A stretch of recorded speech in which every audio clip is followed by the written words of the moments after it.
Hello everyone, welcome to maximum तैयारी। I hope आप सभी अच्छे होंगे और आपकी तैयारी भी अच्छे से चल रही होगी। तो हम लोग मुख्य सेविका भर्ती के लिए प्रैक्टिस सेट लगा रहे हैं। तो आज मैंने आज के जो है डिजीज़ वाले चैप्टर से अभी क्वेश्चंस बचे हुए थे तो इसको इसमें शामिल किया है। तो काफ़ी अच्छे क्वेश्चंस है और यदि आप चैनल पर नए हैं तो प्लीज़ चैनल को सब्सक्राइब करिएगा। और यदि आपने पिछली वीडियोज़ नहीं देखी है तो मुख्य सेविका भर्ती की प्ले बनी हुई है, आप वहाँ से देख सकते हैं। तो काफ़ी अच्छे क्वेश्चन है, वीडियो को पूरा देखिएगा आप लोग और सेशन को लाइक करिएगा। तो चलिए शुरू करते हैं। क्वेश्चन नंबर फर्स्ट है हमारा, ये हमारा डिजीज का जो है सेकेंड पार्ट है। तो क्वेश्चन नंबर फर्स्ट है हमारा, ट्यूमर संसूचित करने में प्रयुक्त रेडियो समस्थानिक है। ए है सोडियम 24, बी है फास्फोरस 32, सी है आर्सेनिक 74, डी है इनमें से सभी। तो ट्यूमर संसूचित करने में प्रयुक्त रेडियो समस्थानिक कौन सा है, इसका आंसर करिएगा आप लोग, कौन सा है। तो देख लेते हैं हम लोग, सोडियम 24 रेडियो समस्थानिक किस लिए यूज़ किया जाता है। तो सोडियम 24 समस्थानिक जो है आपका परिवहन तंत्र में रक्त के थक्के का पता लगाने के लिए किया जाता है। परिवहन तंत्र में रक्त के थक्के का पता लगाने के लिए किया जाता है। किसका? सोडियम 24 रेडियो समस्थानिक का, ठीक है। और फास्फोरस 32 रेडियो समस्थानिक का प्रयोग किस लिए करते हैं? तो इसका प्रयोग ल्यूकेमिया की जो है रोकथाम के लिए करते हैं। ल्यूकेमिया की रोकथाम के लिए करते हैं। किस समस्थानिक का प्रयोग? तो वो है आपका रेडियो समस्थानिक फास्फोरस 32। ल्यूकेमिया क्या है आपका? ल्यूकेमिया जो है आपका रक्त कैंसर है, ठीक है। उसकी जो है रोकथाम के लिए फास्फोरस 32 का प्रयोग करते हैं। तो ट्यूमर संसूचित करने में प्रयुक्त रेडियो समस्थानिक कौन सा हो जाएगा? आंसर यहाँ पे आपका हो जाएगा सी, आर्सेनिक 74, ठीक है। कौन सा हो जाएगा? आर्सेनिक 74। तो इसको याद रखिएगा, काफ़ी अच्छा क्वेश्चन है ये। तो चलिए आगे देखते हैं। क्वेश्चन नंबर सेकेंड हमारा, क्वेश्चन नंबर सेकेंड है, यकृत रोग हेपेटाइटिस बी का कारक है। ए है आरएनए वायरस, बी है डीएनए वायरस, सी है आरएनए एंड डीएनए दोनों वायरस, डी है इनमें से कोई नहीं। तो यकृत रोग हेपेटाइटिस बी का कारक है तो कौन सा वायरस है? तो कौन सा हो जाएगा? बी आंसर हो जाएगा, डीएनए वायरस। कौन सा वायरस जो है कारक है हेपेटाइटिस बी का? तो डीएनए वायरस है। और किसके लिए आपका डीएनए वायरस जो है कारक है?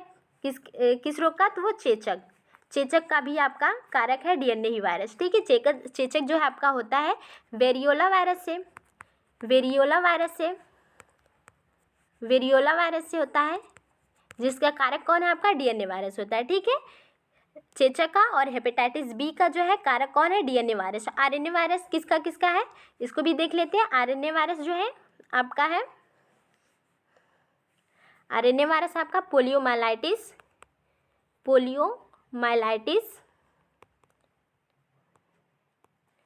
मम्स और रूबेला के लिए उत्तरदायी है आपका आरएनए वायरस, ठीक है। पोलियोमाइलाइटिस, मम्स और रूबेला के लिए आपका आरएनए वायरस जो है कारक है, जबकि डीएनए वायरस के लिए डीएनए वायरस जो है आपका चेचक और हेपेटाइटिस बी का कारक है, ठीक है। इसको याद रखिएगा, ठीक है।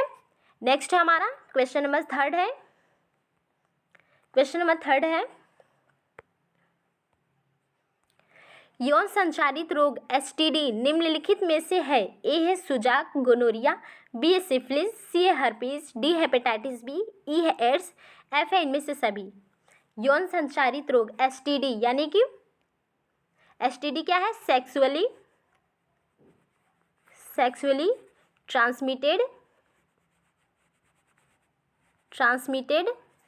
डिजीज।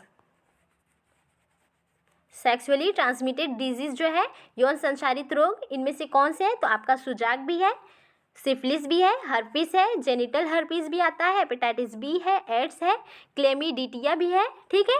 तो ये सभी आपके कौन है? यौन संचारित रोग है, ठीक है। तो यहाँ पे सभी हो जाएंगे, इनमें से सभी, ये सभी आपके किसके हैं? तो यौन संचारित रोग है, ठीक है। मैंने कल आपको बताया था सुजाक जो है गोनोरिया के बारे में, कौन सा जो है आपका जो है कौन सा प्रोटोजोआ जो है इसके लिए कारक है। तो इसका जो है आप नाम बताइएगा, किस प्रोटोजोआ के कारण आपका सुजाक रोग होता है, ठीक है। और ये पुरुषों में होता है, इसको याद रखिएगा। और श्वेत प्रदर जो है आपका, श्वेत प्रदर महिलाओं में होता है, महिलाओं के योनि में होता है, ठीक है। इसके लिए कौन सा प्रोटोजोआ जिम्मेदार है? आप लोग इसका आंसर करिएगा, मैंने कल बताया था आपको। नेक्स्ट है क्वेश्चन नंबर 4 है। क्वेश्चन नंबर 4 है हमारा, लेप्टोस्पायरोसिस एक रोग है जो निम्नलिखित में से किससे होता है? ए है विषाणु, बी है कवक, सी है प्रोटोजोआ, डी है इनमें से कोई नहीं। तो इसका आंसर करिएगा। लेप्टोस्पायरोसिस एक रोग है जो निम्नलिखित में से किससे होता है? तो किससे होता है लेप्टोस्पायरोसिस? तो किससे होता है? तो इनमें से ये कोई नहीं है, ये बैक्टीरियल रोग है। कैसा है? बैक्टीरियल है, ठीक है। ये बैक्टीरिया से होता है, ठीक है। बैक्टीरिया से ये होता है, ठीक है। कौन सा रोग है? ये लेप्टोस्पायरोसिस है, ठीक है। ये क्या करता है? इससे जो है ये मनुष्यों में जो है जानवरों से फैलता है। ये जो है जानवरों से मनुष्यों में फैलता है, जानवरों से मनुष्यों में ये फैलता है, जानवरों से मनुष्यों में ये फैलता है। और ये मनुष्यों के गुर्दे यानी किडनी और लीवर को जो है प्रभावित करता है, किडनी या लीवर को प्रभावित करता है, ठीक है। मनुष्य के किडनी या लीवर को प्रभावित करता है। ये जानवरों से मनुष्य में होता है। जो जानवरों के मूत्र से संदूषित जो जल होगा उससे ये फैलते हैं, ठीक है। सामान्यतः जो है जानवरों के मूत्र से संदूषित जो जल होता है उससे फैलते हैं। यदि जो है व्यक्ति को जो है खुला जो है कोई घाव हो या फिर कोई जो है स्क्रैच लगा हुआ, उससे यहाँ वहीं से ये क्या करते हैं? प्रवेश करते हैं मानव के शरीर में, ठीक है। ये लेप्टोस्पायरोसिस ये बैक्टीरियल रोग है, ठीक है। इसको याद रखिएगा, कैसा रोग है? बैक्टीरियल है, ठीक है। नेक्स्ट हमारा, और किस बैक्टीरिया से होता है उसका नाम भी देख लेते हैं। किस बैक्टीरिया से होता है? तो आपका लेप्टोस्पाइरा इंटेरोगैंस से होता है। लेप्टोस्पाइरा इंटेरोगैंस से होता है, ठीक है। इंटेरोगैंस से होता है, लेप्टोस्पाइरा इंटेरोगैंस से होता है, ठीक है। लेप्टोस्पायरोसिस रोग ये बैक्टीरिया का नाम था जो मैंने बताया आपको। क्वेश्चन नंबर 5 है हमारा। क्वेश्चन नंबर 5 है, एलिजा का पूरा नाम है। ए है enzyme lyses immune solution activity, B है enzyme linked immune sorbent assay, C है enzyme linked integrated solution activity, D है enzyme lyses immune solution assay. तो कल मैंने बताया था आपको एलिजा का पूरा नाम क्या है। एलिजा का फुल फॉर्म क्या है? ई से एंजाइम, एल से लिंक्ड, आई से इम्यून, एस से सॉर्बेंट, ए से एसे होता है।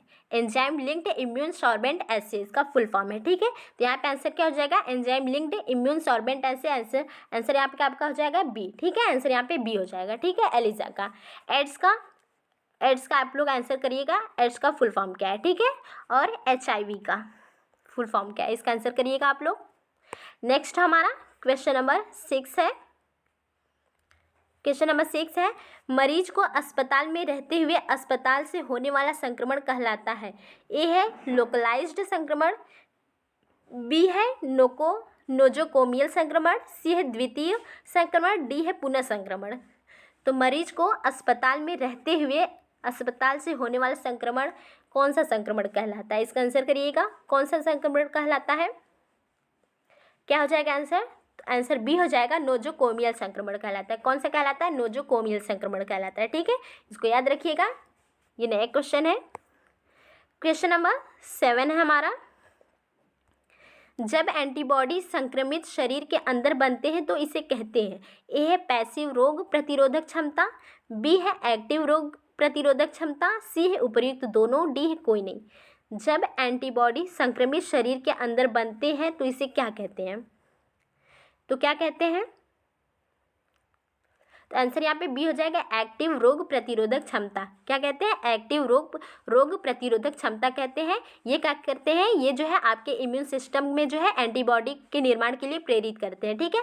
आपके इम्यून सिस्टम में एंटीबॉडी के निर्माण को प्रेरित करते हैं। कौन? एक्टिव रोग प्रतिरोधक क्षमता, ठीक है। इसको याद रखिएगा। नेक्स्ट है क्वेश्चन नंबर 8 है हमारा। क्वेश्चन नंबर 8 है, पानी को उबालने से सभी जीवाणु मर जाते हैं केवल एक को छोड़कर। ए है फंजाई, बी है बैक्टीरिया, सी है प्रोटोजोआ, डी है स्पोर्स। तो पानी को उबालने से सभी जीवाणु मर जाते हैं, कौन सा इसमें से नहीं मरता है? तो कौन सा नहीं मरता है आपका? आंसर क्या हो जाएगा यहाँ पे? आंसर करिएगा इसका, क्या हो जाएगा? आंसर डी हो जाएगा, स्पोर्स नहीं मरता। यहाँ पे डी हो जाएगा। ये एकमात्र जीवाणु है जो पानी को जो है उबालने से नहीं मरता। कौन? स्पोर्स, ठीक है। इसको याद रखिएगा आप लोग। नेक्स्ट है क्वेश्चन नंबर 9 है हमारा। क्वेश्चन क्वेश्चन नंबर 9 है, विश्व एड्स दिवस हर साल मनाया जाता है। ए है 1 दिसंबर को, बी है 24 अक्टूबर, सी है 4 फरवरी, डी है 25 अप्रैल को। विश्व एड्स दिवस हर साल मनाया जाता है, कब मनाया जाता है? आंसर करिएगा इसका, कब मनाया जाता है?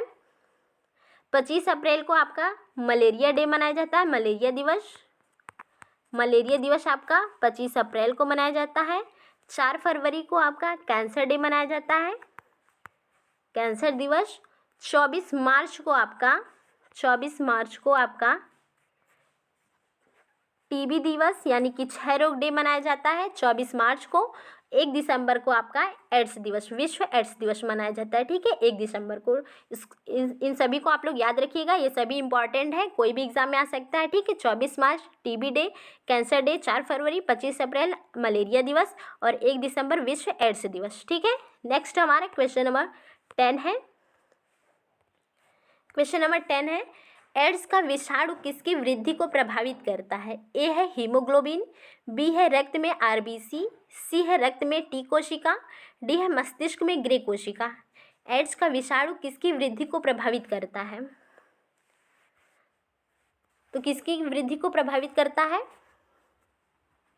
तो क्या हो जाएगा आंसर? आंसर यहाँ पे आपका हो जाएगा सी, रक्त में टी कोशिका। टी लिम्फोसाइट्स जो होते हैं इनको आपके जो है एड्स के वायरस जो है प्रभावित करते हैं। चूँकि टी लिम्फोसाइट्स जो है आपके जो है किसी भी एंटीजन, कोई भी एंटीजन जब आपके शरीर में प्रवेश करता है तो इनका कार्य क्या होता है? उसको मारने का। चूँकि टी कोशिकाओं के, मैंने बताया था आपको जब इम्यूनिटी वाला चैप्टर पढ़ाया था तो उसमें आपको बताया था कि टी लिम्फोसाइट्स के जो है क्रियाशीलता के आधार पे 4 वर्गों में इसे डिवाइड किया गया है। कितने वर्गों में? 4 वर्गों में। कौन कौन से? पहला आपका है हेल्पर टी सेल होता है, ठीक है। दूसरा आपका होता है किलर टी सेल होता है। तीसरा होता है आपका सुप्रेशर टी सेल होता है और चौथा होता है आपका मेमोरी टी सेल होता है। कौन सा होता है? मेमोरी टी सेल होता है, ठीक है। और ये तीनों killer T cell, suppressor T cell और मेमोरी टी सेल, ये तीनों जो है नीचे वाले आपके, ये तीनों क्या है? इनएक्टिव रहते हैं। क्या रहते हैं? इनएक्टिव रहते हैं। जबकि आपका हेल्पर टी सेल जो होता है आपका एक्टिव रहता है, ठीक है।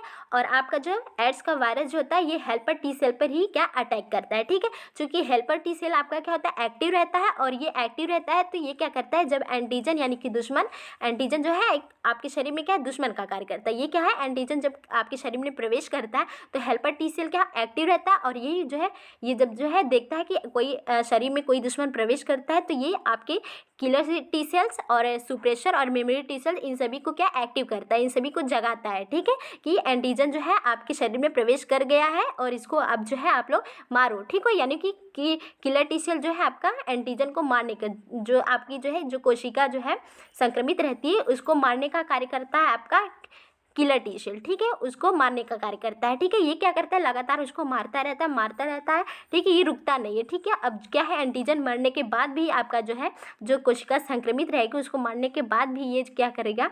जो है अब मर जाता है, फिर भी ये क्या मारता रहता है। अब क्या होगा? अब जो मारेगा अब जो है आपका आपके खुद के शरीर को जो है ये डैमेज करने लगेगा, ठीक है।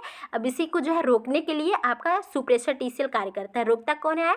तो आपका किलर टी सेल को रोकता है आपका सुप्रेशर टी सेल, ठीक है। जबकि मेमोरी टी सेल्स को जो है, ये मेमोरी टी सेल्स जो है इसी को हम एक्टिव करने के लिए क्या लगाते हैं? वैक्सीनेशन करवाते हैं, ठीक है, टीकाकरण करते हैं, ठीक है, मेमोरी टी सेल के लिए। तो आपका जो है यहाँ प्रभावित कौन सा होता है? आपका हेल्पर टी सेल जो है एड्स वायरस से क्या होता है? प्रभावित करता है। और जब यही प्रभावित हो जाता है तो ये सब तो क्या है? इनएक्टिव रहते हैं। तो आपके अंदर जो है प्रतिरोधक क्षमता क्या होती है? ये बन नहीं पाती है, ठीक है, वो कम हो जाती है, ठीक है। तो इसलिए आपके अंदर क्या ये वायरस फैल जाता है, ठीक है, और इसे बचने का इलाज जो है नहीं होता है, ठीक है। तो यहाँ पे सी हो जाएगा, रक्त में टी कोशिका को ये प्रभावित करता है, ठीक है, वृद्धि को प्रभावित करता है, यहाँ पे सी हो जाएगा। नेक्स्ट हमारा क्वेश्चन नंबर 11 है, वह मच्छर जो पानी के अप्राकृतिक संग्रहों में अधिकतर पैदा होता है। ए है एनाफ्लीज, बी है क्यूलेक्स, सी है एडीज, डी है मांसोनाइड्स। तो वह मच्छर जो पानी के अप्राकृतिक संग्रहों में अधिकतर पैदा होता है तो कौन सा होता है? आंसर करिएगा इसका, कौन सा होता है? तो आंसर यहाँ पे आपका हो जाएगा सी, एडीज। कौन सा मच्छर अप्राकृतिक संग्रहों में अधिकतर पैदा होता है? तो वो एडीज मच्छर होता है, ठीक है, कौन सा? एडीज, ठीक है। नेक्स्ट हमारा क्वेश्चन नंबर 12 है। निम्नलिखित में से कौन सा जीवाणु के कारण नहीं होता है? ए है काली खांसी, बी है टाइफाइड, सी है मलेरिया, डी है कोई नहीं। इसका आंसर करिएगा आप लोग, कौन सा बैक्टीरिया के कारण नहीं होता है? तो चूंकि आपका काली खांसी जो है ये बैक्टीरियल होता है, ठीक है। किस बैक्टीरिया से होता है? Haemophilus pertussis. हीमोफिलिस पर्ट्यूसिस के कारण होता है। पर्ट्यूटिस, ठीक है। हीमोफिलिस पर्ट्यूसिस के कारण होता है, ये बैक्टीरिया है, ठीक है। टाइफाइड भी आपका बैक्टीरिया के कारण होता है, ठीक है। जल जनित रोग है टाइफाइड जो है बैक्टीरिया से, कौन से बैक्टीरिया? साल्मोनेला टाइफी नामक बैक्टीरिया से होता है। मलेरिया जो है आपका प्रोटोजोआ से होता है, तो यहाँ पे सी आंसर हो जाएगा, ये आपका जीवाणु से नहीं होता। मलेरिया जो है आपका प्रोटोजोआ से होता है। किस प्रोटोजोआ से होता है? तो प्लाज्मोडियम, ठीक है, प्लाज्मोडियम। अब यहाँ पे आंसर आपको देना है, कल मैंने बताया था आपको कि प्लाज्मोडियम की खोज किसने की थी, और जो है मलेरिया जो है कि मलेरिया प्रोटोजोआ से ही होता है, इसकी प्रतिपुष्टि किसने की थी, तो उनका भी नाम बताइएगा, ठीक है। इसका आंसर आप लोग करिएगा, ये क्वेश्चन है आपके लिए। क्वेश्चन नंबर 13 है। क्वेश्चन नंबर 13 हमारा, असुरक्षित जल से फैलने वाली बीमारियों में निम्नलिखित में से सभी हैं सिवाय की। ए है हैजा, बी है पेचिस, सी है टाइफाइड, डी है चेचक। तो इसका आंसर करिएगा आप लोग, इसका आंसर करिएगा। असुरक्षित जल से फैलने वाली बीमारियों में निम्नलिखित में से सभी हैं सिवाय। तो हैजा आपका क्या है? जल जनित रोग है, ठीक है। हैजा आपका विब्रियो कॉलेरी नामक बैक्टीरिया से होता है। विब्रियो कॉलेरी नामक बैक्टीरिया से होता है। पेचिस भी आपका क्या होता है? ये भी बैक्टीरियल होता है, ठीक है। टाइफाइड आपका क्या है? ये भी बैक्टीरियल होता है। तो यहाँ पे आपका क्या हो जाएगा? कौन सा है? चेचक आपका यहाँ पे बैक्टीरिया से नहीं होता। असुरक्षित जल से जो है यानी कि जल से नहीं होता। कौन सा? चेचक, ठीक है। चेचक आपका नहीं होता है, ठीक है। चेचक आपका जो है किस वायरस से होता है? चेचक स्मॉल पॉक्स जो है किस वायरस से होता है, और चिकन पॉक्स किस वायरस से होता है? इसका आंसर आप लोग करिएगा। चिकन पॉक्स और स्मॉल पॉक्स किस वायरस से होते हैं, ठीक है। इसका आंसर आपके लिए है, करिएगा। क्वेश्चन नंबर 14 है। हेपेटाइटिस सी के संचरण का तरीका है। ए है मल मौखिक मार्ग, बी है छोटी बूंद नाभि, सी है दूषित रक्त, डी है कोई नहीं। हेपेटाइटिस सी के संचरण का तरीका है, तो बताइएगा आंसर, इसका आंसर करिएगा। आप चैनल पर नए हैं तो प्लीज़ चैनल को सब्सक्राइब करिएगा और सेशन को आप लोग लाइक करिएगा, ठीक है। तो हेपेटाइटिस सी के संचरण का तरीका क्या हो जाएगा? सी दूषित रक्त होता है। क्या होता है? हेपेटाइटिस सी का, यहाँ पे ध्यान देना, हेपेटाइटिस सी है, न कि बी कह रहा है, ठीक है, और ना ही ए। तो यहाँ पे ध्यान रखिएगा, हेपेटाइटिस सी कह रहा है, ठीक है। इसका संचरण का तरीका क्या है? दूषित रक्त होता है। कौन सा होता है? दूषित रक्त होता है, ठीक है। हेपेटाइटिस बी मैंने बताया था, इसमें कौन सा जो है डीएनए कारक, कौन सा कारक होता है? तो डीएनए कारक होता है, ठीक है। इसका कारक कौन होता है? हेपेटाइटिस सी का कौन सा वायरस जो है कारक होता है? तो डीएनए, ठीक है। डीएनए वायरस आपका जो है हेपेटाइटिस बी के लिए, किसके लिए? बी के लिए कारक होता है, ठीक है। हेपेटाइटिस बी का कारक कौन होता है? डीएनए वायरस होता है, ठीक है, और चेचक का भी। नेक्स्ट है क्वेश्चन नंबर 15 है। कौन सा प्राणी जापानी इंसेफ्लाइटिस का एम्पलीफायर है? ए है गाय, बी है बंदर, सी है सुअर, डी है बिल्ली। तो कौन सा प्राणी जो है जापानी इंसेफ्लाइटिस का एम्पलीफायर यानी कि वाहक है, तो कौन सा है? अब आपके लिए क्वेश्चन है, मैंने जब वैक्सीनेशन वाला चैप्टर पढ़ाया था तो जापानी इंसेफ्लाइटिस जो है इसका टीका कब लगता है, ठीक है। जापानी इंसेफ्लाइटिस का टीका जो है बच्चे को कब लगता है?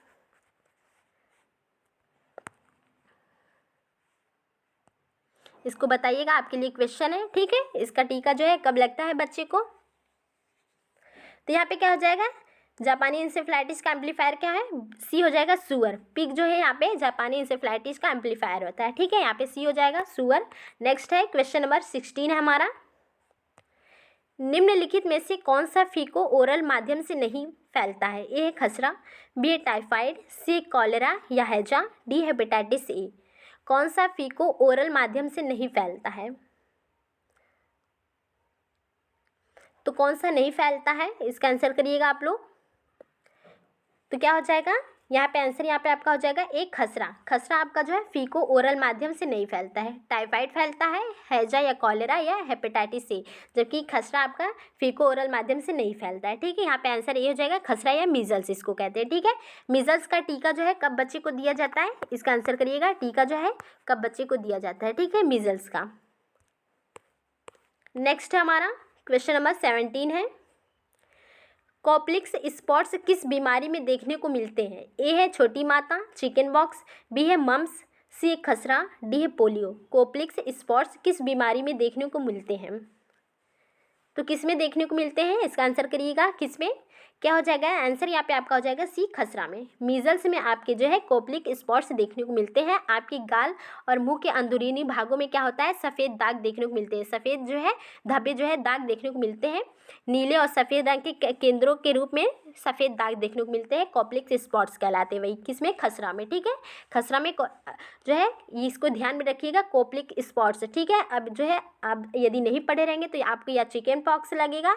ठीक है, यहाँ पे आंसर आपको चिकन पॉक्स लगेगा, लेकिन यहाँ पे आंसर क्या है, खसरा है। ठीक है, कॉप्लिक स्पॉट्स खसरा की।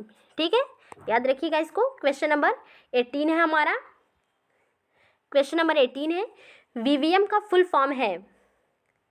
ए है वैक्सीनेशन वेबिलिटी मॉनिटर, बी है वैक्सीन वायल मॉनिटर, सी है वैक्सीन वेरिफिकेशन मॉनिटर, डी है वायर वेबिलिटी मॉनिटर। तो वीवीएम का फुल फॉर्म क्या है, आंसर करिएगा इसका। क्या है वीवीएम का फुल फॉर्म? तो आंसर यहाँ पे आपको हो जाएगा वैक्सीन वायल मॉनिटर। ठीक है, बी हो जाएगा वैक्सीन वायल मॉनिटर है। क्या है, वैक्सीन वायल मॉनिटर। वीवीएम का फुल फॉर्म याद रखिएगा, वैक्सीन वायल मॉनिटर। ठीक है, कई बार पढ़ेंगे तो याद हो जाएगा। क्वेश्चन नंबर 19 है हमारा, किसी वस्तु या सतह को कोरोना वायरस से संक्रमण मुक्त डिकंटामिनेशन किस जो है रासायनिक पदार्थ से किया जा सकता है? ए है फॉर्मेल्डिहाइड, बी है मेथेनॉल, सी है एल्डिहाइड, डी है सोडियम हाइपोक्लोराइड। तो किसी वस्तु या सतह को कोरोना वायरस से संक्रमण मुक्त करने के लिए किस रासायनिक पदार्थ का प्रयोग करते हैं? तो क्या हो जाएगा, डी आंसर है सोडियम हाइपोक्लोराइड। आंसर यहाँ पे सी डी हो जाएगा, सोडियम हाइपोक्लोराइड का यूज़ करते हैं। किसका यूज़ करते हैं, सोडियम हाइपोक्लोराइड का। ठीक है, इसको याद रखिएगा। क्वेश्चन नंबर 20 है हमारा, मल्टी ड्रग रेजिस्टेंस ट्यूबरक्लोसिस के इलाज की अवधि कितनी है? ए है कम से कम 6 से 8 माह, बी है कम से कम 12 माह, सी है कम से कम 18 से 24 माह, डी है कम से कम 24 से 27 माह। तो आज के क्वेश्चंस काफ़ी अच्छे हैं, आप लोग वीडियो को पूरा देखिएगा। ठीक है, और जितने भी क्वेश्चंस में हम करा रहे हैं तो उसको आप लोग याद रखिएगा। ठीक है, मल्टी ड्रग रेजिस्टेंस ट्यूबरकुलोसिस के इलाज की अवधि कितनी होती है? MDR TB, शॉर्ट में ये भी पूछता है MDR TB। ठीक है, इसको याद रखिएगा, मल्टी ड्रग रेजिस्टेंस ट्यूबरकुलोसिस। ठीक है, तो इसकी अवधि कितनी होती है, 18 से 24 माह होती है। कितनी होती है, 18 से 24 माह इसकी अवधि होती है। किसकी, मल्टी ड्रग रेजिस्टेंस ट्यूबरकुलोसिस की। ठीक है, इलाज की अवधि 18 से 24 माह होती है। ठीक है, अब यहाँ से ट्यूबरकुलोसिस TB से याद आता है, आपको याद आना चाहिए आपको TB से। यहाँ पे सी आंसर है। TB के लिए जो है कौन सी थेरेपी है, कौन सी थेरेपी मैंने कल बताई थी आपको, ये बताना है। TB का उद्भवन काल कितना होता है, तो इसको नहीं बताया था। TB का यानी कि क्षय रोग का उद्भवन काल कितना होता है, तो 3 से 6 सप्ताह होता है। 3 से 6 सप्ताह होता है, इसको याद रखिएगा आप लोग। थेरेपी जो मैंने बताया है, पूछा है, उसको बताइएगा आप लोग। और क्या होता है, TB के लिए कौन सा जो है परीक्षण किया जाता है, इसका आंसर करिएगा। TB के लिए कौन सा परीक्षण किया जाता है, इसका भी आंसर करिएगा आप लोग। ठीक है, थेरेपी कौन सी होती है और परीक्षण कौन सा किया जाता है, इसका इंक्यूबेशन पीरियड आप लोग याद रखिएगा, 3 से 6 सप्ताह होता है। ठीक है, नेक्स्ट हमारा क्वेश्चन नंबर 21 है, HIV संक्रमण पता लगाने के लिए कौन सी तकनीक अपनाई जाती है? ए है नॉर्दर्न ब्लॉट तथा एलिजा, बी है इम्यूनो ब्लॉट तथा एलिजा, सी है सदर्न ब्लॉट तथा एलिजा, डी है वेस्टर्न ब्लॉट तथा एलिजा। तो HIV संक्रमण पता लगाने के लिए कौन सी तकनीक अपनाई जाती है? तो कौन सी तकनीक ये अपनाई जाती है, क्या हो जाएगा आंसर यहाँ पे डी हो जाएगा, वेस्टर्न ब्लॉट तथा एलिजा। वेस्टर्न ब्लॉट तथा एलिजा। ठीक है, एलिजा का फुल फॉर्म ऊपर बताया मैंने, कमेंट सेक्शन में आप लोग आंसर करिएगा। ठीक है, नेक्स्ट हमारा क्वेश्चन नंबर 22 है, वह व्यक्ति, जानवर तथा वस्तु एवं पदार्थ जिससे संक्रामक एजेंट गुजरता है या पोषिता में प्रसारित किया जाता है उसे निम्न कहा जाता है। ए है भंडार, बी है स्रोत, सी है वाहक, डी है अंतर्निहित संक्रमण। वह व्यक्ति, जानवर या वस्तु या पदार्थ जिससे संक्रामक एजेंट गुजरता है या पोषिता में प्रसारित किया जाता है उसे क्या कहते हैं? तो क्या कहते हैं? स्रोत, सोर्स कहते हैं। यहाँ पे बी हो जाएगा, स्रोत कहते हैं। ठीक है। क्वेश्चन नंबर 23 है, राष्ट्रीय वेक्टर जनित रोग, यहाँ पे रहेगा वेक्टर जनित रोग कार्यक्रम में डॉट डॉट को छोड़कर निम्नलिखित में बीमारियां शामिल हैं। ए है मलेरिया, बी है कुष्ठ रोग, सी है चिकनगुनिया, डी है जापानी इंसेफ्लाइटिस। राष्ट्रीय वेक्टर जनित रोग कार्यक्रम में किस बीमारी को छोड़कर सभी बीमारियां शामिल हैं? National vector borne disease control programme. ठीक है, शॉर्ट में पूछ सकता है तो इसको याद रखिएगा, national vector borne disease control programme. ठीक है, तो क्या हो जाएगा आंसर? कौन सी बीमारी इसमें शामिल नहीं है? तो यहाँ पे कुष्ठ रोग, यहाँ पे बी हो जाएगा आंसर, कुष्ठ रोग। इसे लेप्रोसी भी कहते हैं और इसका एक अन्य नाम भी है, इसको बताइएगा आप लोग। कुष्ठ रोग या लेप्रोसी को हम लोग और किस नाम से जानते हैं, इसका आंसर करिएगा आप लोग। ठीक है, तो कौन सा रोग शामिल है? मलेरिया, चिकनगुनिया और जापानी इंसेफ्लाइटिस। ठीक है, किसमें शामिल है? राष्ट्रीय वेक्टर जनित रोग कार्यक्रम में। ठीक है, शामिल है। नेक्स्ट हमारा क्वेश्चन नंबर 24 है। क्वेश्चन नंबर 24 है, संदेश प्रसारित करने वाले व्यक्ति को, यहाँ पे को रहेगा, निम्न कहा जाता है। ए है एनकोडर, बी है प्राप्तकर्ता, सी है डिकोडर, डी है विचारक। संदेश प्रसारित करने वाले व्यक्ति को क्या कहते हैं? आंसर करिएगा, क्या कहते हैं? संदेश प्रसारित करने वाले व्यक्ति को क्या कहते हैं? आंसर ए हो जाएगा, एनकोडर कहते हैं। क्या कहते हैं? एनकोडर कहते हैं। ठीक है, इसको याद रखिएगा, क्या कहते हैं? एनकोडर कहते हैं। किस व्यक्ति को? जो संदेश प्रसारित करता है। ठीक है, नेक्स्ट है क्वेश्चन नंबर 25 है हमारा, वैक्सीन वायल मॉनिटर का उद्देश्य है। ए है सुरक्षित परिवहन सुनिश्चित करें, बी है वैक्सीन के नुकसान को रोकना, सी है सुनिश्चित करें कि गर्मी से क्षतिग्रस्त टीकों को प्रशासित नहीं किया जाना चाहिए, डी है आसान प्रशासन। जो हम लोगों ने VVM का जो है फुल फॉर्म पढ़ा है, ये वही है, वैक्सीन वायल मॉनिटर। ठीक है, वैक्सीन वायल मॉनिटर का उद्देश्य क्या है? तो क्या हो जाएगा आंसर? तो आंसर यहाँ पे आपका हो जाएगा सी, सुनिश्चित करें कि गर्मी से क्षतिग्रस्त टीकों को प्रशासित नहीं किया जाना चाहिए। ठीक है, गर्मी से जो टीके क्षतिग्रस्त हो गए हैं उनको प्रशासित नहीं किया जाना, ये VVM का उद्देश्य होता है। ठीक है, किसका? वैक्सीन वायल मॉनिटर का। ठीक है, नेक्स्ट है क्वेश्चन नंबर 26 है हमारा, एक संक्रामक एजेंट द्वारा आक्रमण और रोग के पहले संकेत का प्रकट होना और रोग के लक्षण के बीच के समय अंतराल को कहा जाता है। ए है क्रमिक अंतराल, बी उष्मायन अवधि, सी अव्यक्त अवधि, डी है संचारी अवधि।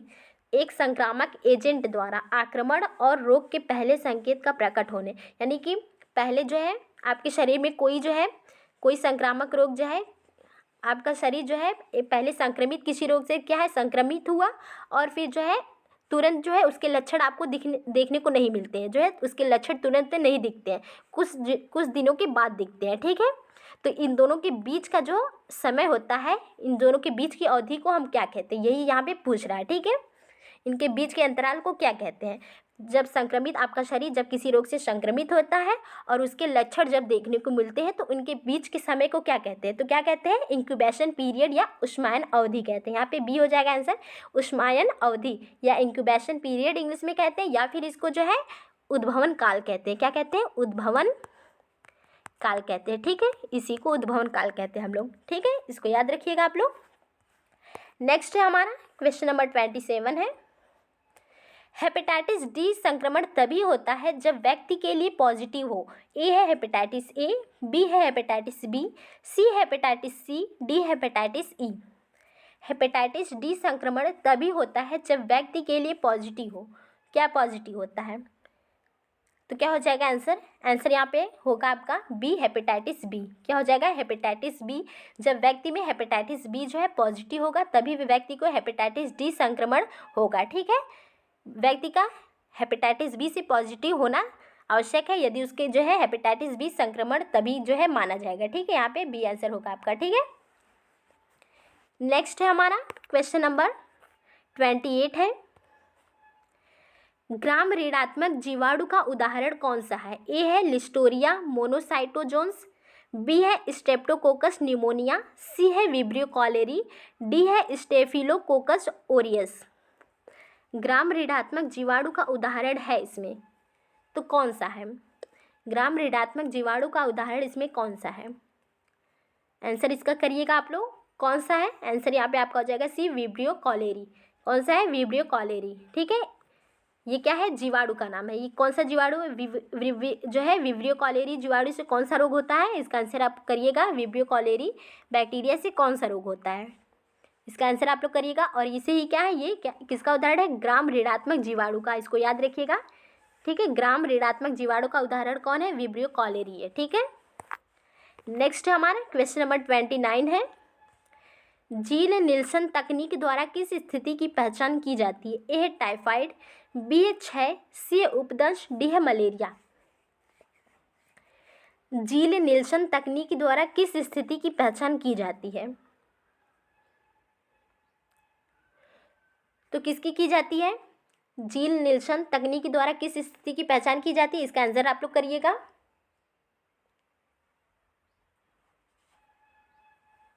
तो आंसर यहाँ पे बी हो जाएगा क्षय। क्या हो जाएगा? टीबी क्षय जो है जील निल्सन तकनीक द्वारा इस क्षय रोग की जो है स्थिति की पहचान की जाती है। किसकी? जील निल्सन। तो यहाँ पे क्षय क्या हो जाएगा? क्षय रोग। ठीक है, क्षय रोग के लिए जील निल्सन तकनीकी का प्रयोग करते हैं, जील निल्सन। ठीक है, क्षय रोग से काफ़ी हम लोग क्वेश्चंस देखे। कौन सा? एक आपका जो है कौन सी थेरेपी? एक होती है डॉट्स थेरेपी, इसके लिए होती है। कौन सी? डॉट्स थेरेपी होती है क्षय रोग के लिए। और कौन सा जो परीक्षण होता है? मेटॉक्स, मेटॉक्स परीक्षण होता है आपका, मेटॉक्स होता है। और कौन सा होता है? और क्या होता है? क्षय रोग के लिए एक जील निल्सन तकनीकी है। ठीक है, तो ये सभी क्या है? आपके क्षय रोग से संबंधित है। ठीक है, इसको याद रखिएगा। इसका इंक्यूबेशन पीरियड कितना होता है? तो 3 से 6 सप्ताह होता है। 3 से 6 सप्ताह इसका जो है उद्भवन काल की अवधि होती है। ठीक है, इसको याद रखिएगा। अब आपके लिए क्वेश्चन है कि भारत में जो है सबसे अधिक जो है मलेरिया से किस मलेरिया के कौन से प्रकार से अधिक जो है व्यक्ति को मलेरिया होता है? मलेरिया के किस प्रकार के जो है अधिक जो है मलेरिया होता है?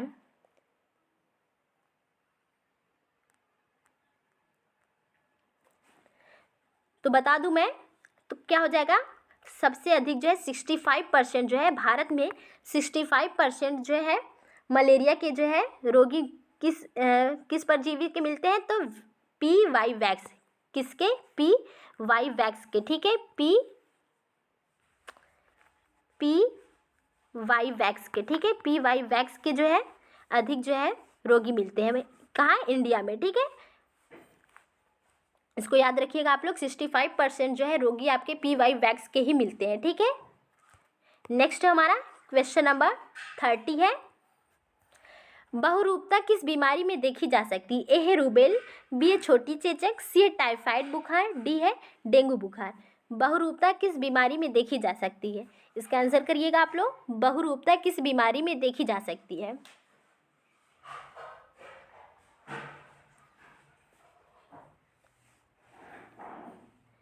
तो क्या हो जाएगा?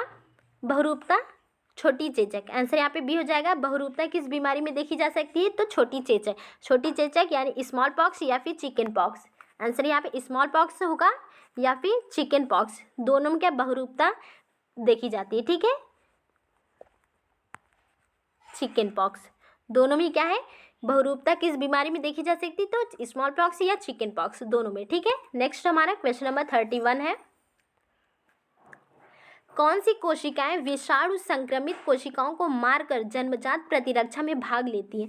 ए है मैक्रोफेज, बी है टी कोशिका, सी है एनके कोशिका, डी है न्यूट्रोफिल।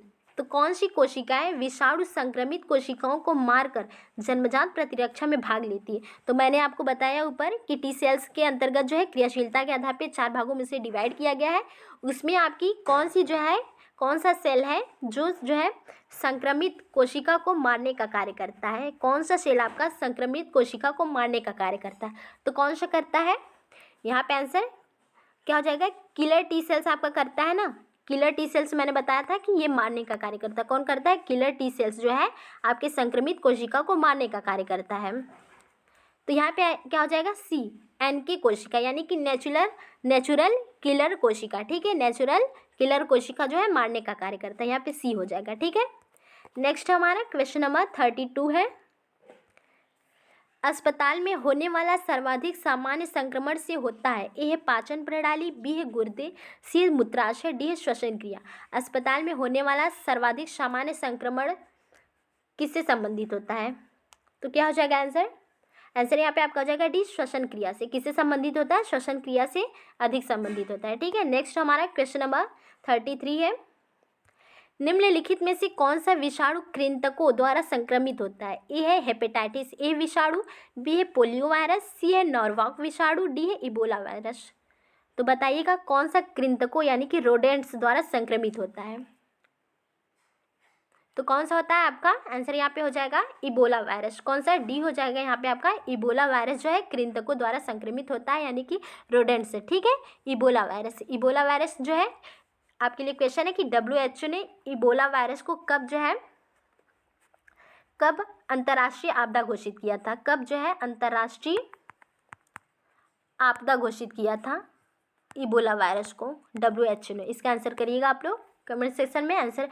अब क्वेश्चन नंबर हमारा है 34 है। निम्नलिखित में से कौन भक्षकाणु क्रिया फागोसिटिक क्रिया करता है? ए है न्यूट्रोफिल, बी है इओसिनोफिल, सी है पॉलीमॉर्फस, डी है बेसोफिल्स। तो इसका आंसर आप लोग करिएगा।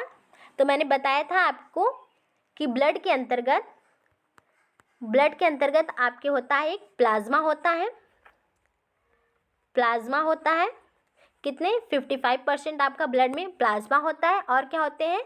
ब्लड कॉर्पसल्स होते हैं। क्या होते हैं? ब्लड कॉर्पसल्स होते हैं। ठीक है, ब्लड कॉर्पसल्स होते हैं। ठीक है, कितने परसेंट? 45% होते हैं। ब्लड में आपका प्लाज्मा होता है 55% और जबकि ब्लड कॉर्पसल्स होते हैं 45%। ठीक है, जिसमें ब्लड कॉर्पसल्स में आपके क्या होते हैं? आपके होते हैं एरिथ्रोसाइट्स होते हैं, जिसे हम लोग क्या कहते हैं? जिसे हम लोग RBC कहते हैं। एरिथ्रोसाइट्स को हम लोग RBCs कहते हैं। और दूसरा आपका ल्यूकोसाइट्स होता है, अलग से लिखते हैं हम लोग इसको, ब्लड कॉर्पसल्स को। ब्लड कॉर्पसल्स के अंतर्गत आपका ये 45% होता है। इसके अंतर्गत आपका होता है एरिथ्रोसाइट्स, जिसे हम लोग RBCs कहते हैं। और क्या होता है? ल्यूकोसाइट्स होता है, जिसे हम लोग WBC कहते हैं। और आपका होता है एक थ्रोम्बोसाइट्स। क्या होता है? थ्रोम्बोसाइट्स होता है, जिसे हम लोग ब्लड प्लेटलेट्स कहते हैं। क्या कहते हैं? ब्लड प्लेटलेट्स कहते हैं। ठीक है, ब्लड प्लेटलेट्स कहते हैं। ठीक है, थ्रोम्बोसाइट्स को। ठीक है, अब इसी WBC के अंतर्गत आपकी दो चीज़ें आती हैं। क्या आती हैं? WBC के अंतर्गत आता है आपका ग्रैन्युलोसाइट्स आता है, और एक आता है अग्रैन्युलोसाइट्स आता है। ठीक है, ग्रैन्युलोसाइट्स और अग्रैन्युलोसाइट्स आता है। और इसी ग्रैन्युलोसाइट्स के अंतर्गत आपके आते हैं न्यूट्रोफिल्स आते हैं, यूसिनोफिल्स आते हैं, और आता है आपका बेसोफिल्स। और आपका कौन सा आता है? बेसोफिल्स आता है। ठीक है, ये तीन चीज़ें आपके आती हैं किसमें? ग्रैन्युलोसाइट्स के अंतर्गत आती है। न्यूट्रोफिल्स, यूसिनोफिल्स और क्या आता है? बेसोफिल्स आता है। सबसे अधिक आपका होता है 60 से 70% आपका होता है न्यूट्रोफिल्स। ठीक है, और अग्रैन्युलोसाइट्स के अंतर्गत आपके क्या आते हैं? मोनोसाइट्स आते हैं और लिम्फोसाइट्स आते हैं। किसके अंदर? अग्रैन्युलोसाइट्स के अंतर्गत आते हैं। तो यही न्यूट्रोफिल्स जो है आपका, यही है न्यूट्रोफिल्स, इसी के बारे में यहाँ पे पूछ रहा है। ठीक है, कि निम्नलिखित में से कौन जो है भक्षकाणु क्रिया फागोसिटिक क्रिया करता है? तो कौन करता है? न्यूट्रोफिल्स करता है। आंसर यहाँ पे ये हो जाएगा, न्यूट्रोफिल्स करता है। ठीक है, इसको याद रखिएगा आप लोग। क्वेश्चन नंबर 35 है हमारा। जूं द्वारा नहीं फैलने वाली बीमारी है। ए है एपिडेमिक टाइफस, बी है क्यू फीवर, सी है रिलैप्सिंग फीवर, डी है ट्रेंच फीवर। ये हमारा लास्ट क्वेश्चन है, तो इसका आंसर आप लोग करिएगा। जू द्वारा नहीं फैलने वाली बीमारी है, तो कौन सी नहीं फैलती है? आपका आंसर यहाँ पे क्या हो जाएगा आपका? यहाँ पे आंसर बी हो जाएगा, क्यू फीवर। कौन सा नहीं होता है? जू द्वारा जो है कौन सी बीमारी नहीं फैलती? तो क्यू फीवर नहीं फैलती। कौन सी? क्यू फीवर नहीं फैलती। ये किससे होता है? बैक्टीरिया से होता है। क्यू फीवर जो होता है किससे होता है? बैक्टीरिया से। किस बैक्टीरिया से होता है? तो कॉक्सिएला बर्नेटी से होता है। किससे होता है? कॉक्सिएला बर्नेटी से होता है। ठीक है, बैक्टीरिया से होता है। क्यू फीवर जो है किस बैक्टीरिया से होता है? तो कॉक्सिएला बर्नेटी से होता है। और ये किसके कारण होता है? तो आपकी भेड़ और बकरियों के द्वारा होता है। किसके द्वारा? भेड़ और बकरियों से फैलता है। ठीक है, क्यू फीवर आपका भेड़ और बकरियों से फैलता है। ठीक है, भेड़ और बकरियों से फैलता है। और कौन सा बैक्टीरिया से होता है? तो कॉक्सिएला बर्नेटी बर्नेटी। ठीक है, कॉक्सिएला बर्नेटी बैक्टीरिया से फैलता है। जू द्वारा कौन सा नहीं हो जाएगा? ये बी हो जाएगा। ठीक है, क्यू फीवर। ठीक है, कौन कौन से फैलते हैं इसको याद रखिएगा। Epidemic typhus, relapsing fever, trench fever. इसको याद रखिएगा कि जू द्वारा कौन से फैलते हैं बीमारी? एपिडेमिक टाइफस, रिलैप्सिंग फीवर और trench fever. Relapsing fever, trench fever, epidemic typhus. तो आज के लिए बस इतना है। वीडियो पसंद है तो प्लीज़ लाइक करिएगा आप लोग, और यदि आप चैनल पर नए हैं तो प्लीज़ चैनल को सब्सक्राइब करिएगा। ठीक है, तो और फीडबैक आप लोग ज़रूर दीजिएगा। तो आज के लिए इतना ही, और कोई भी क्वेरी हो आप लोग कमेंट सेक्शन में कर सकते हैं। ठीक है, तो आज के लिए इतना ही। अभी और भी इसके जो है क्वेश्चंस बचे हुए हैं, अच्छे जो है क्वेश्चंस है, तो उसको भी हम लोग कल जो है नेक्स्ट वीडियो में करेंगे। तो धन्यवाद।